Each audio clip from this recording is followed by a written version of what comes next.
Welcome students, कैसे हैं सभी। आपका अपने चैनल क्विक साइंस में बहुत बहुत वेलकम है। जैसा कि हम सीटेट साइंस पेपर 2 की तैयारी कर रहे हैं, जो आपका एग्ज़ाम 14 दिसंबर को होने वाला है। और मुझे लगता है अब आपने सारी तैयारी अपनी कर ली होगी, आप रिवीजन जो है अपना कर रहे होंगे। सारे PYQ जो आपने लिए हैं, जिन बच्चों ने परचेज़ किया है, जो ऑनलाइन देख रहे हैं, वो अच्छे से आप देख के ज़रूर जाइएगा, डिटेल में देख के जाइएगा। वहाँ से क्वेश्चन डेफिनेटली आपको फंसेंगे। बाकी थ्योरी वगैरह आपने पढ़ ली होगी, चाहे NCERT की बुक से पढ़ी हो, चाहे नोट से पढ़ी हो। और मैंने अभी रिसेंट में आपको एक शॉर्ट समरी की वीडियो कराई थी, तो वो प्लीज़ ध्यान से देख कर जाएं। और पेडागोजी के जो की पॉइंट्स की एक वीडियो बनाई थी, वो भी ज़रूर देख कर जाएं। वहाँ से पक्का पेडागोजी में बहुत अच्छे क्वेश्चन आपको देखने को मिलेंगे। अब देखिए, हमारे लास्ट के 3 दिन हैं, 11, 12, 13। इनमें हम जो अभी रिसेंट, पहले तो 21, 22 और 22, 23 में ऑनलाइन पेपर हुए, उसके बाद ऑफलाइन पेपर हुए। वो 3 ऑफलाइन पेपर हुए। एक अगस्त में हुआ था आपका, एक जनवरी में हुआ था और एक आपका जुलाई में हुआ था। तो तीनों पेपर हम अच्छे से देखेंगे जो ऑफलाइन में हुए थे, क्योंकि उनको डिटेल में अगर हम देखेंगे तो हो सकता है वहाँ से कुछ क्वेश्चंस आपको एग्जाम में देखने को मिल जाएं। तो आज की क्लास में हम जो अगस्त में आपका पेपर हुआ था 2023 में ऑफलाइन वाला, वो डिटेल में पूरा देखने वाले हैं, पेडागोजी और थ्योरी सारे क्वेश्चन। तो उसको आप देखें। बाकी जिन्होंने देखे नोट्स वगैरह सब परचेज़ किया, तो उसमें मैंने सारे PYQ आपको दिए हैं, अगस्त का पेपर भी दिया है, वो भी आप अच्छे से देख कर जाएं। देखिए, लास्ट टाइम में अभी भी अगर आप नोट्स लेना चाहते हैं, सारे PYQ लेना चाहते हैं, शॉर्ट समरी पेडागोजी की, कंटेंट की, सब लेना चाहते हैं, तो उसके रिगार्डिंग आप, मेरा व्हाट्सएप नंबर है 7906761759। इस पर आप मेरे को मैसेज करेंगे। 120 रुपीज़ की सिंपल आपको पेमेंट करनी है। सारा कंटेंट आपको मिल जाएगा, ताकि लास्ट टाइम में भी आप अच्छे से जल्दी जल्दी PYQ देख लें और अच्छे से रिवीजन कर जाएं। तो चलिए शुरू करते हैं आज की क्लास और देखेंगे अगस्त का पेपर सॉल्यूशन। पहला क्वेश्चन जो है वो आपका सॉइल चैप्टर से बना था और इसमें पूछा गया था कि कौन सा स्टेटमेंट जो है वो आपका गलत है। जब सॉइल चैप्टर आप NCERT में पढ़ते हैं तो वहाँ आप 3 टाइप की सॉइल के बारे में पढ़ते हैं। क्लेट सॉइल होती है, एक लोमी होती है और एक आपकी जो है सैंडी सॉइल होती है। क्लेट सॉइल को हिंदी में चिकनी मृदा बोलते हैं, लोमी को दुमटी मृदा बोलते हैं। तो इन्हीं के रिगार्डिंग आपका क्वेश्चन बना। बाकी हम वहाँ पर चैप्टर में पर्कुलेशन रेट, आंतस्त्रावन दर के बारे में भी पढ़ते हैं, वाटर होल्डिंग कैपेसिटी जो होती है उसके बारे में भी पढ़ते हैं। तो वो चैप्टर आप नोट्स में जाएंगे देखेंगे तो आपको मिल जाएगा, अच्छे से उसको देख लीजिएगा। Clay soil is more fertile as compare to loamy soil, यही यहाँ पर गलत है, यही यहाँ पर आपका आंसर था, ये गलत है। ये ज़्यादा फर्टाइल नहीं होती। क्यों? क्योंकि लोमी सॉइल जो होती है उसके अंदर क्ले भी आती है और सैंड भी आती है। ये मिक्सचर होती है किसका? क्ले और सैंड का। आपकी जो दुमटी मृदा होती है, ये चिकनी मृदा और जो बालू होती है, दोनों का ही मिक्सचर होती है, जिस वजह से ये ज़्यादा फर्टाइल होती है। और जो गेहूं वगैरह होते हैं, वीट वगैरह होते हैं, उनको उगाने के लिए हम लोमी सॉइल का ही प्रयोग करते हैं। तो यहाँ पर हम ये नहीं कहेंगे कि क्लेट सॉइल ज़्यादा फर्टाइल है, यहाँ पर जो लोमी सॉइल होती है वो ज़्यादा फर्टाइल होती है। तो ये यहाँ पर गलत स्टेटमेंट लिखा है, तो ऑप्शन नंबर 1 ही जो है वहाँ पर हमारा आंसर हो जाएगा। ये गलत है। बाकी तीनों जो ऑप्शन है वो यहाँ पर क्या है, सही दे रखे हैं। क्लेट सॉइल ज़्यादा एरिएटेड होती है देन लोमी से। दुमटी मृदा की अपेक्षा चिकनी मृदा जो होती है वो अधिक सुवातित होती है। एरिएशन मतलब उसमें गैप ज़्यादा होता है, हवा का आदान प्रदान जो है वहाँ पर ज़्यादा हो जाता है। कायदे में तो ये भी गलत होना चाहिए, लेकिन सीटेट वालों ने ऑप्शन नंबर 1 को गलत माना, तो हमें उसी के साथ जाना होगा। क्योंकि क्लेट सॉइल में भी जो कण होते हैं वो बहुत पास पास होते हैं, तो एरिएशन तो वहाँ कम होता है, हवा का आदान प्रदान कम होता है। लेकिन इन्होंने बोला बेटर एरिएशन है लोमी से, इसको सही माना, तो हमें भी सही मानना ही होगा।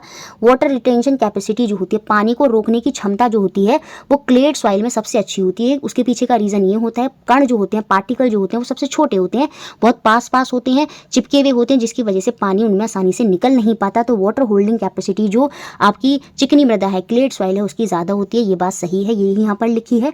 उसके बाद जो पार्टिकल का साइज होता है, चिकनी मृदा के जो कण होते हैं वो स्मॉलर होते हैं लोमी सॉइल से, क्योंकि लोमी सॉइल में क्ले के साथ साथ सैंड भी आ जाती है।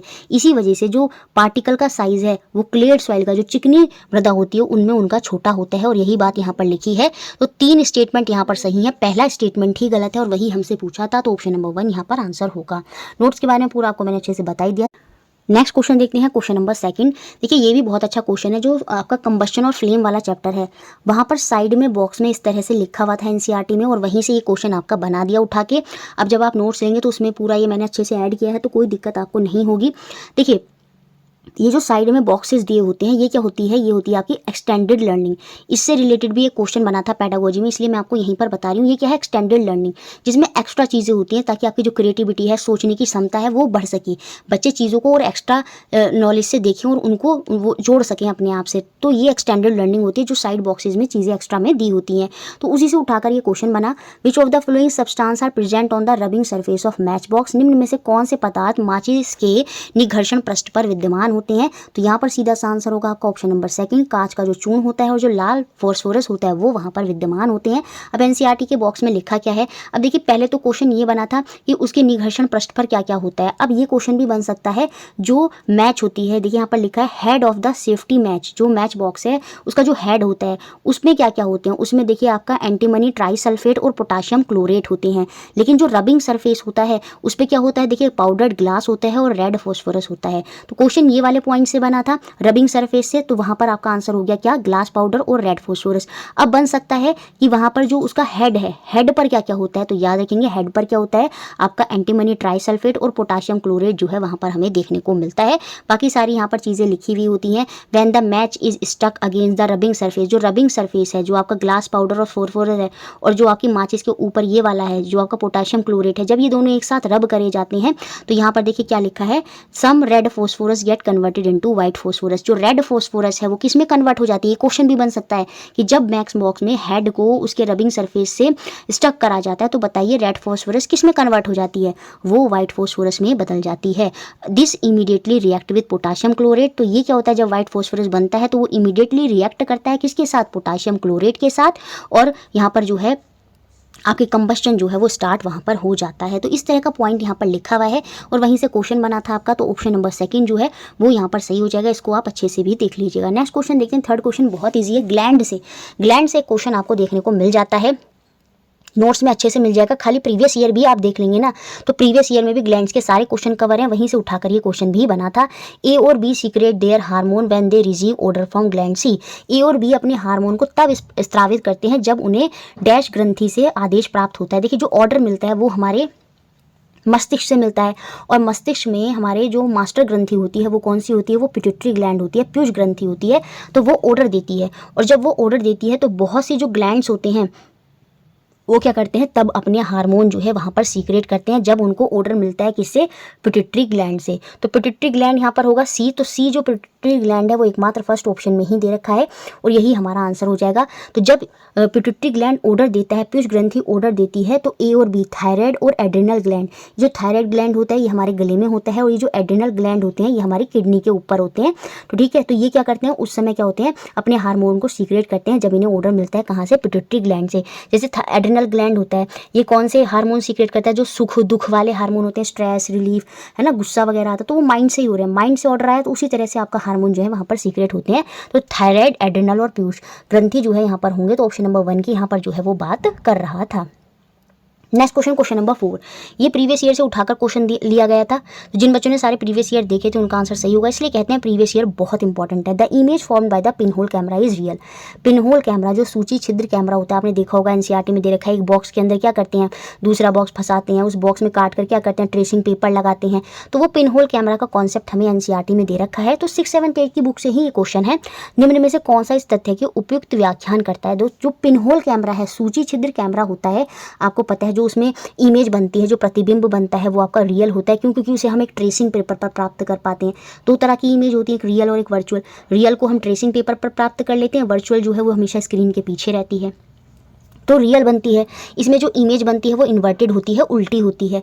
साथ में क्या होता है, जैसा ऑब्जेक्ट का कलर होता है वैसी ही इमेज बनती है। अगर ऑब्जेक्ट कलरफुल है तो इमेज भी कलरफुल बनती है, और ऑब्जेक्ट ब्लैक एंड व्हाइट है तो इमेज भी ब्लैक एंड व्हाइट बनती है। इमेज कैसी बनती है, बाहर जो प्रतिबिंब है वो बड़ा, जो ऑब्जेक्ट है वो बड़ा है, तो जो पीछे इमेज बन रही है ट्रेसिंग पेपर पर वो छोटी बनती है। तो ये सारे और एक्स्ट्रा में पॉइंट हैं जो आपको पिनहोल के बारे में याद रखने होंगे, सूची छिद्र के बारे में, कि इसमें जो इमेज होती है वो उल्टी बनती है, इन्वर्टेड होती है। साथ में इमेज जो होती है वो डिमिनिश्ड होती है, छोटी होती है, और साथ में कलरफुल होगी या ब्लैक एंड व्हाइट होगी, डिपेंड करेगा कैसा ऑब्जेक्ट है। ठीक है, तो ये किस कॉन्सेप्ट पर काम करता है पिनहोल कैमरा, तो एनसीईआरटी में साफ साफ लिखा है, ये वर्क करता है किस पर, light travel in a straight line, मतलब रेक्टिलिनियर प्रोपोगेशन ऑफ लाइट का जो कॉन्सेप्ट है उस पर ये काम करता है कि जो प्रकाश है वो सीधी रेखा में गमन करता है। पिनहोल कैमरा उसी कॉन्सेप्ट पर जो है आपका वर्क करता है। प्रीवियस ईयर में पहले भी ये क्वेश्चन बना था, तो ऑप्शन नंबर 1 जो है वो हमारा यहाँ पर आंसर हो जाएगा। नेक्स्ट क्वेश्चन, क्वेश्चन नंबर 5, बहुत इजी है। Reproduction in plant and animal वाले चैप्टर जो है वहाँ पर शायद आपको ये मिलेगा, पूरा एनसीईआरटी में लिखे हुए हैं, पूरा एज इट इज़ वहाँ से उठाकर क्वेश्चन बना है। Identify the set comprising plants that produce bisexual flower, और 2021-22 के प्रीवियस ईयर में भी ये क्वेश्चन बने थे, तो प्रीवियस ईयर से ही उठाया हुआ क्वेश्चन है। निम्न में से द्विलिंगी पुष्पों को उत्पन्न करने वाले पादपों को बताना है हमें। जो देखिए दो तरह के फ्लावर होते हैं, एक होते हैं आपका यूनिसेक्सुअल, एक होते हैं आपके बाइसेक्सुअल। तो यहाँ पर जो बाइसेक्सुअल फ्लावर होंगे वो कौन कौन से होंगे, वो होंगे आपके मस्टर्ड, रोज और पेटूनिया। ये सारे के सारे क्या होते हैं, ये आपके बाइसेक्सुअल फ्लावर होते हैं, ये आपको याद रखना होगा। बाकी कुकुम्बर की बात करूँ तो ये आपका यूनिसेक्सुअल फ्लावर है, तो ये कुकुम्बर जो है यूनिसेक्सुअल में आता है आपका। तो यहाँ पर हमसे बाइसेक्सुअल फ्लावर पूछा था, द्विलिंगी पुष्प के बारे में पूछा था, तो ऑप्शन नंबर ए के साथ हम यहाँ पर चले जाएंगे। एनसीईआरटी में जब आप नोट्स पढ़ेंगे तो वहाँ पर साफ साफ बहुत ही अच्छे से डिटेल में सब कुछ लिखा हुआ है, तो उनको आप देखिएगा ज़रूर, वहाँ से आप ये करेंगे तो ऑप्शन नंबर 1 जो है वो यहाँ पर हमारा सही हो जाएगा। नेक्स्ट क्वेश्चन देखते हैं, क्वेश्चन नंबर 6। देखिए ये क्वेश्चन जो है प्रीवियस ईयर में इस तरह के क्वेश्चन काफ़ी बार बने कि स्टमक में कौन सा एसिड प्रोड्यूस होता है, हाइड्रोक्लोरिक एसिड, ये क्या करता है, ये बैक्टीरिया को मारने में मदद करता है। इस तरह के क्वेश्चन जो है प्रीवियस ईयर में बनते हुए आए थे। अब उन्हीं को थोड़ा सा ध्यान में करते हुए ये क्वेश्चन यहाँ पर बना। असर्शन यहाँ पर दी क्या, stomach produce hydrochloric acid that help in break down of food. जो हमारा आमाशय होता है वो हाइड्रोक्लोरिक अम्ल उत्पन्न करता है जो भोजन के भंजन में सहायता करता है। बिल्कुल, ये हाइड्रोक्लोरिक एसिड जो हमारे स्टमक में बनता है, ये बैक्टीरिया को मारने के साथ साथ जो ब्रेक डाउन होता है फूड का, उसको उसमें जो है ये मदद करता है, क्योंकि ये एसिडिक होता है तो वहाँ पर ये उसको जो ब्रेक डाउन करने में भोजन की मदद करता है। अब इसके पीछे का कारण क्या है कि जो डाइजेस्टिव जूस होते हैं उनको चाहिए होता है क्या, एसिडिक मीडियम टू एक्ट। जो पाचन रसों को क्रिया करने के लिए जो अम्लीय माध्यम है उसकी आवश्यकता होती है, और इसी वजह से जो हमारा स्टमक है वो हाइड्रोक्लोरिक एसिड को उत्पन्न करता है ताकि जो ब्रेक डाउन है वो वहाँ पर भोजन का हो सके। तो दोनों यहाँ पर सही हैं, और रीजन जो है वो उसकी सही व्याख्यान भी कर रहा है, तो ऑप्शन नंबर डी जो है वो मेरा यहाँ पर सही हो जाएगा। दोनों ट्रू हैं और आर उसकी करेक्ट एक्सप्लेनेशन भी कर रहा है। नेक्स्ट क्वेश्चन देखते हैं, question number 7। What does the term nitrogen fixation means. Nitrogen यौगीकरण के आप क्या समझते हैं वो हमें बताना है। प्रीवियस ईयर में भी इस टाइप के क्वेश्चन बने थे, तो उसी से नाइट्रोजन फिक्सेशन का कॉन्सेप्ट वहाँ से उठाकर लिया गया। बहुत बार मैंने आपको बताया भी कि नाइट्रोजन स्थिरीकरण क्या होता है, नाइट्रोजन का कन्वर्जन होना। जो एटमॉस्फेयर की नाइट्रोजन होती है वो कन्वर्ट हो जाती है, क्योंकि प्लांट जो एटमॉस्फेयर में नाइट्रोजन है उसको डायरेक्ट नहीं ले सकते। पहले क्या होता है, लाइटनिंग के माध्यम से वो सॉइल तक जाती है, सॉइल में जो इंपॉर्टेंट बैक्टीरिया होते हैं वो उसका कन्वर्जन कराते हैं, फिर उसको प्लांट लेते हैं, प्लांट को एनिमल खा लेते हैं, एनिमल से वो निकलती है। इस तरह से पूरा एक चक्र चलता है जिसमें जो नाइट्रोजन लेते हैं वो वापस एटमॉस्फेयर में चली जाती है, तो पूरा एक चक्र होता है, उसी में नाइट्रोजन फिक्सेशन जो है वो आपका टर्म आता है। इसमें क्या होता है, कन्वर्जन जो होता है वो एटमॉस्फेरिक नाइट्रोजन का होता है to a more usable form for living organism. जीवित प्राणियों के लिए अधिक प्रयोग लायक रूप हेतु वायुमंडल नाइट्रोजन का जो रूपांतरण होता है वही आपका नाइट्रोजन फिक्सेशन होता है, कि नाइट्रोजन को लिविंग ऑर्गेनिज्म अपने यूज़ के लिए अच्छे से यूज़ कर सके, उसका प्रयोग कर सकें, वो क्या है, वो आपका नाइट्रोजन यौगीकरण है। तो ऑप्शन नंबर 4 यहाँ पर सही होगा। बाकी conversion of ammonia into nitrate, यहाँ पर देखिए नाइट्रोजन जो है वो कन्वर्ट होती है पहले अमोनिया में, अमोनिया से वो नाइट्राइट फिर नाइट्रेट में कन्वर्ट हो जाती है, उसको हम नाइट्रिफिकेशन बोलते हैं। उस प्रोसेस को क्या बोलते हैं, नाइट्रिफिकेशन बोलते हैं। तो बहुत से बच्चों ने पहला ऑप्शन भी टिक किया था जो कि गलत था, मैंने पहले ही बताया था। ऑप्शन नंबर 4 जो है वो यहाँ पर सही होगा। आप याद रखेंगे नाइट्रोजन फिक्सेशन के बारे में, नोट्स में इस बार मैंने इसको अच्छे से ऐड भी कर दिया है। नेक्स्ट क्वेश्चन देखते हैं, question number 8। Identify the set comprising cold blooded organism और वार्म ब्लडेड ऑर्गेनिज्म। दो तरह के ऑर्गेनिज्म होते हैं, क्लास 7th में हम पढ़ते हैं, यहीं पर मैं आपको अच्छे से समझा देती हूँ। देखिए जो कोल्ड ब्लडेड ऑर्गेनिज्म होते हैं, मेरी बॉडी का जो इंटरनल टेम्परेचर और जो बाहर का टेम्परेचर है उसके अकॉर्डिंग अगर मैं रेगुलेट अपने आप को नहीं कर पा रही तो वो ऑर्गेनिज्म किसके अंदर जाएंगे, कोल्ड ब्लडेड के अंदर आ जाएंगे, जिसमें बेसिकली आपके क्या आते हैं, जो रेप्टाइल्स वगैरह होते हैं, ठीक है, रेप्टाइल हो गए आपके, और क्या होते हैं आपके जो इंसेक्ट्स वगैरह हो गए, जो फिश हो गए, वो सारे क्या होते हैं इसके अंदर ही आते हैं। कोल्ड ब्लडेड ऑर्गेनिज्म होते हैं, वो अपने आप को अपनी बॉडी के इंटरनल टेम्परेचर को जो बाहर का टेम्परेचर होता है उसके साथ रेगुलेट नहीं कर पाते, वो कोल्ड ब्लडेड होते हैं। जो अपने आप को अपनी इंटरनल बॉडी को बाहर के टेम्परेचर से रेगुलेट कर पाते हैं वो आपके वार्म ब्लडेड होते हैं। कौन से होते हैं, वार्म ब्लडेड होते हैं। और वार्म ब्लडेड में आपके कौन कौन से आ जाते हैं, आपके जो मैमल्स होते हैं, मैमल्स आ जाते हैं, उसमें जो बर्ड्स होती हैं वो किस में जाती हैं, याद रखेंगे, इंपॉर्टेंट है, बर्ड्स और मैमल्स। अब मैमल में मैंने देखिए फिश बोला, फिश क्या है, कोल्ड ब्लडेड है, लेकिन मैमल की बात करूंगी तो डॉल्फिन आ जाएगा यहाँ पर। देखिए जो डॉल्फिन होती है वो मैमल में काउंट होती है, तो मैमल तो डॉल्फिन अगर आपसे पूछ लिया जाए क्या है, तो डॉल्फिन आपकी कोल्ड ब्लडेड नहीं है, डॉल्फिन आपकी वार्म ब्लडेड होगी, क्योंकि वो मैमल में आती है। तो मैमल और बर्ड्स जो होते हैं ये वार्म ब्लडेड होते हैं, अपनी बॉडी के टेम्परेचर को बाहर के टेम्परेचर से क्या करते हैं, रेगुलेट कर लेते हैं, ठीक है। तो कोल्ड ब्लडेड पूछ रहा था, रेप्टाइल इंसेक्ट वगैरह सारे उसमें आ जाएंगे, तो स्नेक, फ्रॉग और कॉकरोच यहाँ पर जो है वो आपका आंसर हो जाएगा। तो ऑप्शन नंबर 3 जो था वो यहाँ पर हमारा आंसर होगा। ये ऑर्गेनिज्म यहाँ पर क्या है, ये आपके cold blooded organism. Next question देखते हैं, क्वेश्चन नंबर 9। देखिए ये क्वेश्चन टफ नहीं था, बस थोड़ा सा कॉन्सेप्ट आपको क्लियर होना चाहिए। Eight which of the following position does a spring has the least potential energy.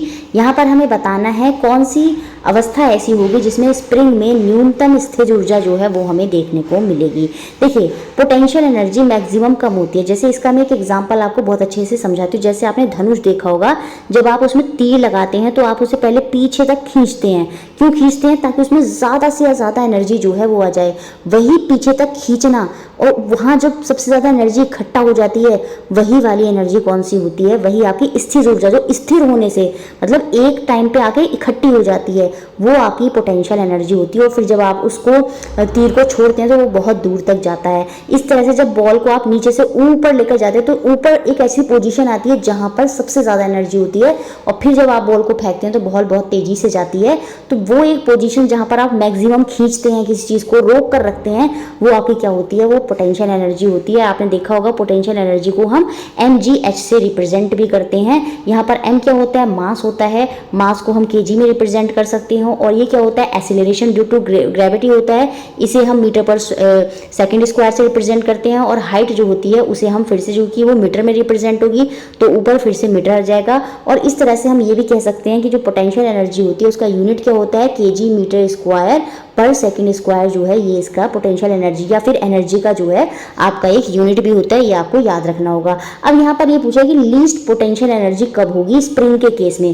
देखिए मैक्सिमम पोटेंशियल एनर्जी, सबसे अधिकतम स्थित ऊर्जा जो होगी वो तब होगी जब आप स्प्रिंग को ज़्यादा से ज़्यादा खींचेंगे, या मतलब या तो आपने क्या करा, उसको लंबाई में ज़्यादा से ज़्यादा खींच लिया, या फिर वो अगर ग्राउंड पे लेटा हुआ है तो इस तरह से सबसे ज़्यादा खींच लिया। तो दोनों ही केस में जब आप उसे खींचेंगे तो दोनों ही केस में मैक्सिमम पोटेंशियल एनर्जी होगी। या दबाने पे भी हो सकती है कंप्रेस, जब आप उसे ज़्यादा से ज़्यादा जो है हाइट से कंप्रेस करेंगे, या अगर इस तरह की पोजीशन में लेटे हैं तब भी आप उसे कंप्रेस कर रहे हैं ज़्यादा से ज़्यादा, तो उस केस में भी क्या होगा? पोटेंशियल एनर्जी जो है वो आपकी ज़्यादा होगी। लेकिन ये लीस्ट पूछ रहा है सबसे कम पोटेंशियल एनर्जी कब होगी, तो यहाँ पर सेकंड ऑप्शन में सबसे कम पोटेंशियल एनर्जी होगी जब हम स्प्रिंग को ना तो कंप्रेस कर रहे हैं, ना उसको दबा रहे हैं, ना उसको खींच रहे हैं, बस वो सिंपली क्या है? ग्राउंड में एज इट इज पड़ा है। तो ऑप्शन नंबर सेकंड यहाँ पर सही होगा। इस केस में लीस्ट पोटेंशियल एनर्जी होगी, ना तो हम उसे संपीड़ित कर रहे हैं और ना ही हम उसे खींच रहे हैं, वह भूमि पर क्या हुआ है? पड़ा हुआ है। तो ये आपको याद रखना इंपॉर्टेंट है। तो क्वेश्चन नंबर 9 में ऑप्शन नंबर सेकंड यहाँ पर सही हो जाएगा। बाकी इसमें देखिए the spring is compressed to the minimum and is lying on the ground, तो इस केस में कुछ ना कुछ पोटेंशियल एनर्जी जरूर होगी। मतलब वो ग्राउंड पे सपोज ऐसे ही पड़ा है, ठीक है, आप उसे कंप्रेस करें to the minimum, maximum compress नहीं करा, मिनिमम कंप्रेस करा है, तो कहीं ना कहीं उसमें यहाँ पर एक दूरी है, एक्स की एक वैल्यू है, तो कहीं ना कहीं वहाँ पर पोटेंशियल एनर्जी जो है वो डेफिनेटली देखने को मिलेगा, लीस्ट नहीं होगा। सेम ऐसे ही compress to the minimum as plays at a height, जब उसे हाइट के पर्पस में रखा है तब आप उसे कंप्रेस कर रहे हैं मिनिमम में, तब भी क्या होगा? आपने कंप्रेस किया तो कहीं ना कहीं उसमें क्या होगा? पोटेंशियल एनर्जी डेफिनेटली आई होगी। ऐसे पुल्ड के केस में भी होगा। पुल्ड तो मैक्सिमम कर रहे हैं तब तो उस केस में क्या होगा? आपका पता है मैक्सिमम पोटेंशियल एनर्जी देखने को मिलेगी। तो लीस्ट पोटेंशियल एनर्जी जो है वो आपके ऑप्शन नंबर सेकंड में जो है हमें देखने को मिलेगी।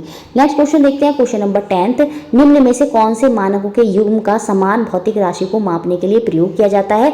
विच of the following pair of units are used for measuring the same physical quantity. अभी पीछे मैंने आपको एनर्जी बताया था कि एनर्जी का फॉर्मूला क्या होता है? mgh होता है, या हाफ mv स्क्वायर, वो काइनेटिक एनर्जी के फॉर्म में भी ले सकते हैं। दोनों के केस में जो फॉर्मूला मैंने आपको बताया वो क्या आएगा?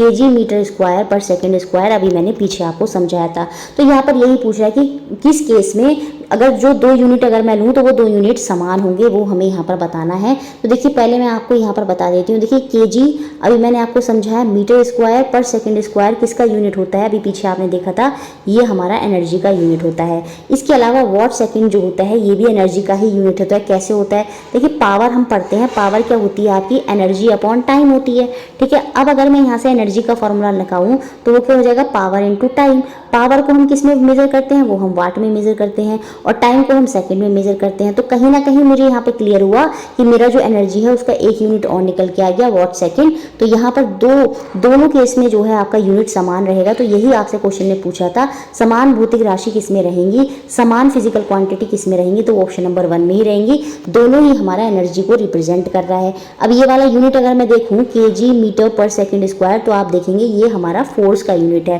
क्योंकि आपको पता है जो फोर्स होता है, जो बल होता है, वो क्या होता है? मास इंटू एक्सीलरेशन एक्सेलरेशन होता है, त्वरण होता है। मास को हम किस में रिप्रेजेंट करेंगे, केजी में रिप्रेजेंट करेंगे। एक्सीलरेशन, त्वरण को हम किस में रिप्रेजेंट करते हैं, मीटर पर सेकंड स्क्वायर में रिप्रेजेंट करते हैं। तो ये हमारा किसका यूनिट हो गया, फोर्स का, जो बल है उसका यूनिट हो जाएगा। न्यूटन मीटर जो है ये आपका वर्क का यूनिट हो जाएगा। वर्क क्या होता है आपको पता ही है, वर्क होता है हमारा फोर्स इंटू डिस्प्लेसमेंट की कितनी दूरी जो है वो कवर की, वो वर्क डन होता है। वर्क डन में फोर्स इंटू डिस्प्लेसमेंट होता है। फोर्स का यूनिट क्या हो जाता है, न्यूटन। डिस्प्लेसमेंट मतलब कुछ दूरी, तो उसे हम मीटर में रिप्रेजेंट करेंगे। तो ये जो न्यूटन मीटर है आपको याद रखना होगा, ये किसका मात्रक हो जाता है, आपका वर्क डन का जो है कार्य जो आपने किया उसका मात्रक हो जाता है। तो ये सारे हैं इस केस में। तो समान भौतिक राशि यहाँ पर भी नहीं बननी, यहाँ पर भी नहीं बननी और इस केस में भी नहीं बनेगी। तो सेम भौतिक राशि जो है वो मेरी ऑप्शन नंबर 1 में हो जाएंगी। तो चलिए अब अगला क्वेश्चन देखते हैं। नेक्स्ट क्वेश्चन देखते हैं, क्वेश्चन नंबर 11। ये बहुत ही इजी क्वेश्चन था। देखिए इससे पहले 21-22 में क्वेश्चन बनते रहते कि एक वस्तु को ऊपर फेंका जाता है तो उस पर किस तरह से एयर रेजिस्टेंस काम कर रहा है, इस तरह के क्वेश्चन बने थे। अब उसी को रिलेट करते हुए क्वेश्चन और बना दिया इन्होंने।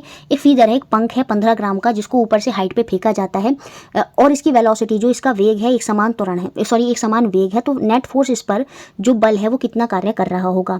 अब देखिए वेलोसिटी कांस्टेंट है। अब मैंने फोर्स का फॉर्मूला आपको बहुत बताया है, मास इंटू एक्सीलरेशन, त्वरण होता है। त्वरण यहाँ पर mg की फॉर्म में आ जाएगा, अभी उसको छोड़िए। तो एक्सीलरेशन होता है, त्वरण होता है।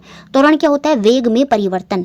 क्या होता है, वेलोसिटी में चेंज। अब वेलोसिटी में यहाँ कोई चेंज हो ही नहीं रहा क्योंकि वेलोसिटी कांस्टेंट है। अगर 10 है तो फिर 10 है और 10 को 10 से माइनस करेंगे तो 0 हो जाएगा। तो वेलोसिटी में कोई चेंज नहीं हो रहा, जिसकी वजह से त्वरण जो एक्सीलरेशन है वो यहाँ पर 0 हो जाएगा। अब जब एक्सीलरेशन 0 हो जाएगा, फोर्स का फॉर्मूला क्या होता है, मास इंटू एक्सीलरेशन। त्वरण यहाँ पर 0 है तो इसकी वैल्यू 0 हो जाएगी। तो यहाँ पर सीधी सी बात है, जो नेट फोर्स है वो यहाँ पर क्या होगा, वो आपका 0 होगा। तो ऑप्शन नंबर 2 जो है वो मेरा यहाँ पर आंसर होगा। बहुत ही सिंपल क्वेश्चन था, आप याद रखेंगे। अब आपको अगर वेलोसिटी कांस्टेंट है, वेग एक समान है, तो वहां पर जो त्वरण है, एक्सीलरेशन है, उसमें कोई चेंज नहीं आ रहा क्योंकि त्वरण एक्सीलरेशन क्या होता है, वेग में परिवर्तन। वेग में कोई परिवर्तन हो ही नहीं रहा, वैसे वेलोसिटी में कोई चेंज हो ही नहीं रहा, जिसकी वजह से एक्सीलरेशन 0 है और वहां पर जो फोर्स है वो भी आपकी 0 होगी। ऑप्शन नंबर 2 मेरा यहाँ पर सही होगा। नेक्स्ट क्वेश्चन देखते हैं, क्वेश्चन नंबर 12। देखिए select the set correctly match with the waste given in column A. Column A में अवशिष्ट दिए हैं। बहुत ही सही क्वेश्चन था, आपको अपने दिमाग से करना था। और उनके जो अपघटन है, डिकम्पोज होने का जो समय है वो कॉलम बी में दिया है, इनसे उनकी मैचिंग करनी है। अब आपको पता है जो प्लास्टिक बॉटल होती है उसको सालों साल लग जाते हैं आपके डिकम्पोज होने में, अपघटन होने में। तो ए का मिलान तो पक्का 5th से होगा, सेवरल ईयर, अनेक वर्ष वहाँ पर लगेंगे, जो कि हमें फर्स्ट और फोर्थ ऑप्शन में देखने को मिलता है। तो आंसर या तो आपका फर्स्ट है या यहाँ पर फोर्थ है। अब देखिए जो बनाना पील है, आपने देखा होगा सब्जी और फलों के जो कचरे हैं उनके बारे में जब हम बात करते हैं तो बोलते हैं वो सबसे जल्दी डिकम्पोज हो जाते हैं, वो सबसे जल्दी अपघटित हो जाते हैं।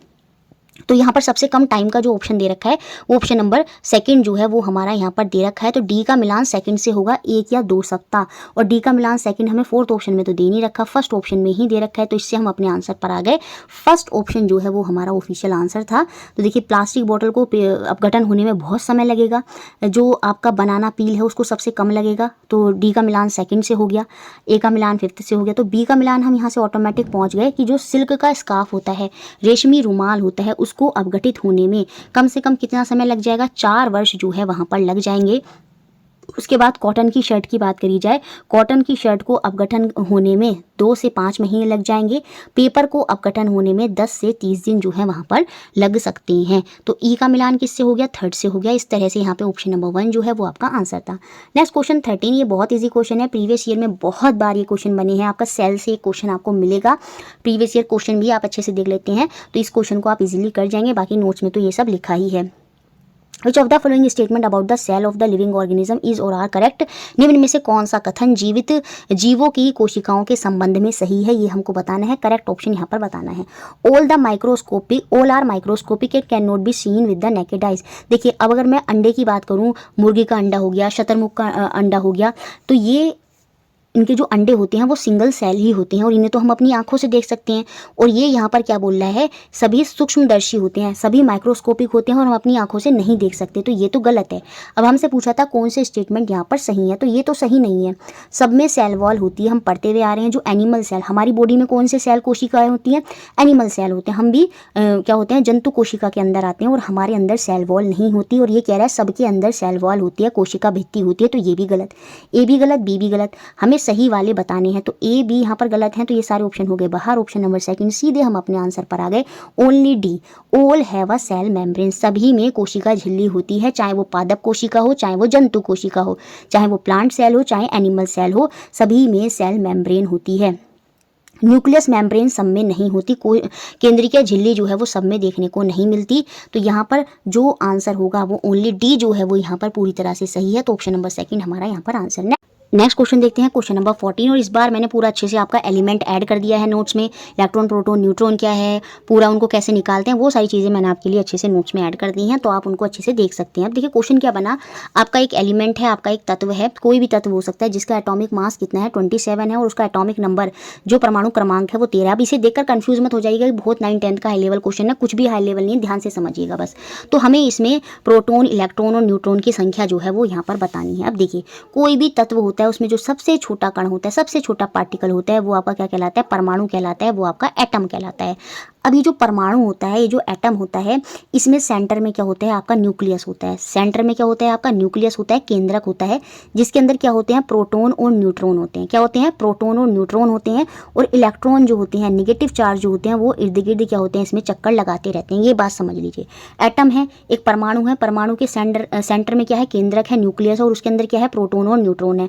प्रोटॉन पर क्या चार्ज होता है, पॉजिटिव चार्ज होता है। न्यूट्रॉन पर कोई चार्ज नहीं होता। और इलेक्ट्रॉन पर जो इर्द गिर्द शेल कक्षाओं में चक्कर लगाते हैं वो आपके इलेक्ट्रॉन होते हैं, जिन पर नेगेटिव चार्ज होता है। अब किसी भी तत्व का अगर आपको परमाणु एटॉमिक मास दे रखा है, उसका द्रव्यमान दे रखा है, तो वो द्रव्यमान बेसिकली है क्या, वो प्रोटॉन और न्यूट्रॉन जो है सेंटर में न्यूक्लियस के अंदर, वो बेसिकली क्या है, वो आपका एटॉमिक मास है, परमाणु द्रव्यमान है। तो प्रोटॉन प्लस न्यूट्रॉन का जो मिक्सचर है वो क्या है, वो आपका एटॉमिक मास है, परमाणु द्रव्यमान है। ठीक है। अब एटॉमिक नंबर अगर आपको 13 दे दिया उसका, तो याद रखेंगे जितना एटॉमिक नंबर होता है उसमें उतने ही नंबर ऑफ प्रोटॉन होते हैं। अब यहाँ पर एटॉमिक नंबर अगर हमको 13 दे रखा है, तो उस तत्व का, उस एलिमेंट में जो नंबर ऑफ प्रोटॉन होंगे, याद रखेंगे वो भी हम 13 ही लेंगे। और नंबर ऑफ प्रोटॉन बराबर होते हैं नंबर ऑफ इलेक्ट्रॉन के। तो यहाँ पर जो प्रोटॉन आपके 13 थे, इलेक्ट्रॉन भी कितने हो गए, 13 हो गए। और न्यूट्रॉन कितने होंगे, यहाँ पर हमसे न्यूट्रॉन भी पूछ रहा है। अब मैंने आपको बताया था सेंटर में होता है आपका क्या, न्यूक्लियस केंद्रक, जिसमें प्रोटॉन और न्यूट्रॉन दोनों होते हैं। और इन दोनों प्रोटॉन और न्यूट्रॉन को ही हम क्या बोलते हैं, सेंटर में जो न्यूक्लियस है वो मिलकर क्या है, उस वही आपका एटॉमिक मास है, परमाणु द्रव्यमान है। तो पूरा टोटल परमाणु द्रव्यमान हमको यहाँ पर 27 दे रखा है। अब इस 27 में से मुझे प्रोटॉन की संख्या पता है कितनी है, 13 है। अगर 27 में प्रोटॉन 13 है, तो बचे हुए क्या है, इसमें सीधी सी बात है वो न्यूट्रॉन है। तो 27 में से अगर मैं 13 माइनस कर लूँगी, तो यहाँ पर क्या आ जाएगा, मेरा 14 निकल कर आ जाएगा। तो 14 अब मुझे पता चल गया क्या है, वो मेरे न्यूट्रॉन है। क्लियर। तो न्यूट्रॉन मेरे यहाँ पर है 14, प्रोटॉन है मेरे यहाँ पर 13, और इलेक्ट्रॉन भी मेरे 13 होते हैं अगर यहाँ पर +3 नहीं होता। देखिए +3 का मतलब यहाँ पर क्या है, इसमें क्या है, 3 इलेक्ट्रॉन जो हैं यहाँ पर छोड़ दिए हैं, 3 इलेक्ट्रॉन की कमी है। +3 का मतलब क्या है, 3 इलेक्ट्रॉन की कमी है, जिसकी वजह से नंबर ऑफ इलेक्ट्रॉन यहाँ पर कितने हो जाएंगे, 3 कम हो जाएंगे। मतलब 13 की जगह कितने हो जाएंगे, 10 हो जाएंगे। तो ऑप्शन नंबर 4 जो है वो मेरा यहाँ पर आंसर हो जाएगा। इसमें नंबर ऑफ प्रोटॉन कितने रहेंगे, 13 रहेंगे, क्योंकि इलेक्ट्रॉन 3 जो है यहाँ पर लूज हो गए। 3 प्लस का मतलब क्या है, 3 यहाँ पर लूज हो गए, 3 लूज हो गए, जिसकी वजह से इलेक्ट्रॉन अब यहाँ पर कितने हैं, जो है वो आपके 10 हो गए। पहले 13 ही होते, लेकिन 3 लूज होने की वजह से 10 हो गए। और आपको न्यूट्रॉन तो पता ही है, प्रोटॉन में से टोटल माइनस कर देंगे 27 को, तो वो आपके न्यूट्रॉन निकल कर आ जाएंगे। तो ऑप्शन 4 मेरा यहाँ पर आंसर है। नेक्स्ट क्वेश्चन 15, यहाँ पर हमें सही कथन बताना था। अभी कथन हमको यहाँ पर दिया, electric current is a vector quantity, जो कि पूरी तरह से गलत है। विद्युत धारा जो होती है वो आपकी सदिश नहीं अदिश राशि होती है, स्केलर क्वांटिटी होती है।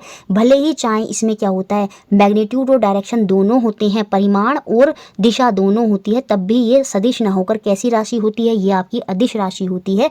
तो ऑप्शन नंबर जो यहाँ पर सेकंड है, सॉरी थर्ड है, वो यहाँ पर पूरी तरह से सही है। ए यहाँ पर जो है पूरी तरह से गलत दे रखा है, परंतु आर जो है वो यहाँ पर हमारा सही है। दोनों सही नहीं है। तो ऑप्शन नंबर 3 यहाँ पर सही होगा। आप याद रखेंगे इलेक्ट्रिक करंट कैसी क्वांटिटी है, वो आपकी स्केलर क्वांटिटी होती है। भले ही चाहे उसमें मैग्नीट्यूड और डायरेक्शन दोनों ही क्यों ना हो, फिर भी वो क्या है, वो आपकी स्केलर क्वांटिटी ही है। तो ऑप्शन नंबर 3 यहाँ पर हमारा आंसर होगा, वो सदिश ना होकर अदिश राशि होती है। नेक्स्ट क्वेश्चन 16, ये प्रीवियस ईयर से ही उठाकर रिपीट क्वेश्चन आपका ले लिया गया। ठीक है।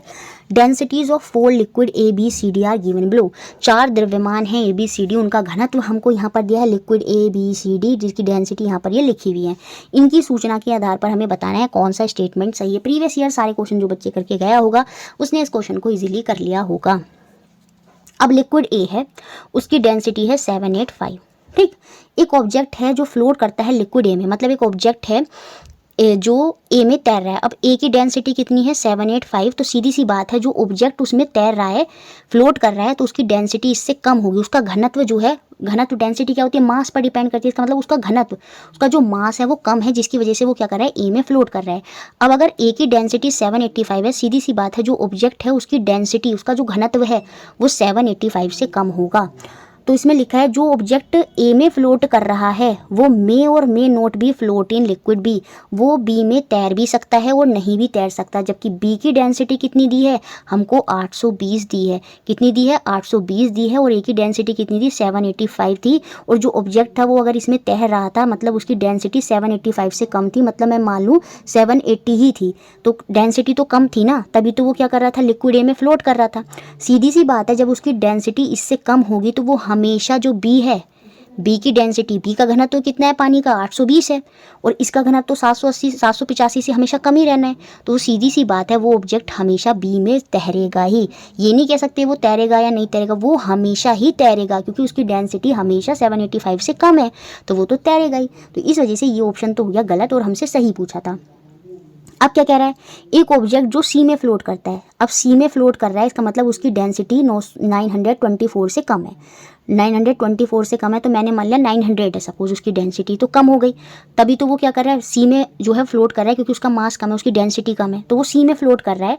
मे और मे नॉट भी फ्लोट इन लिक्विड ए, तो वो लिक्विड ए में फ्लोट भी कर सकता है और नहीं भी कर सकता। बिल्कुल ये बात सही है, क्योंकि अगर मैं उसकी डेंसिटी को 900 मानती हूँ तो इस केस में ये लिक्विड ए में फ्लोट नहीं करेगा, क्योंकि ये ऑब्जेक्ट ज़्यादा भारी है तो ये डूब जाएगा। लेकिन ज़रूरी थोड़ी है 900 हो, 900 से भी कम भी हो सकती है, हो सकता है 600 हो, 600 होगी तब भी क्या होगा, सी में तो वो हमेशा फ्लोट करेगा ही करेगा, इस केस में वो ए में भी फ्लोट कर जाएगा।